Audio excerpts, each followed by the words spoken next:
आणि हे असं एंट्री केल्यानंतर फर्स्ट हे असं एंट्री केल्यानंतर हा फर्स्ट गेट, हे सेकंड, आणि सेकंड हे गेट आणि प्लस दरवाजा आहे. मुलींसाठी खूप व्यवस्थित आहे. आणि हे इंटर केल्याबरोबर हे असं स्पेस आहे. स्पेस आहे. ह्या बाजूला फर्स्ट इयर असतं, न्यू ॲडमिशन. हे सगळं फर्स्ट इयर आहे. इथून इकडे पण आहेत, खूप साऱ्या रूम्स आहेत. आणि हा आहे स्टेअरकेस, स्टेप्स आहेत सेकंड फ्लोअरला जाण्यासाठी.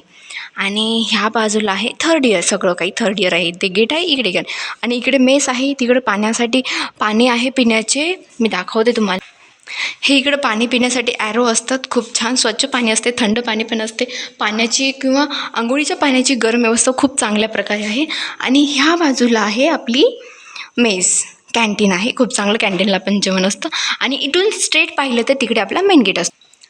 आणि आता दाखवते तुम्हाला थर्ड इयरच्या मुलींचं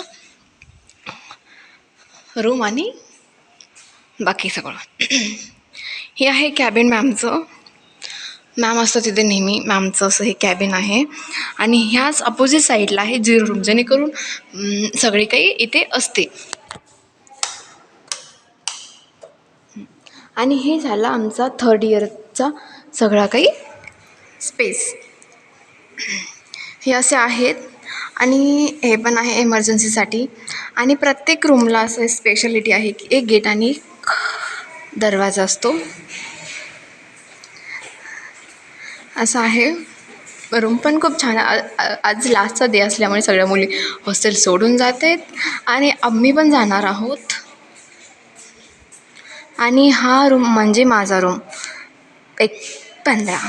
इथे पण स्विच आहेत. आणि इथे आल्यानंतर इकडच्या साईडला वॉशरूम, बाथरूम सगळं काही आहे. आणि इकडे पण एक रूम आहे. हा आमचा रूमचा गेट आणि हा दरवाजा झाला. आपण करू इंटर आमच्या रूममध्ये.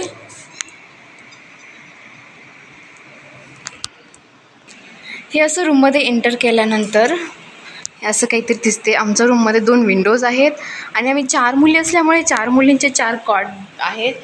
स्टडी टेबल पण आहे, छोटे छोटे स्विच पण आहेत कॉटच्या बाजूला, की जेणेकरून आपण झोपेमध्ये पण चार्ज करू शकतो फोन, असं आहे. आणि हे झालं आपले सामान ठेवण्यासाठी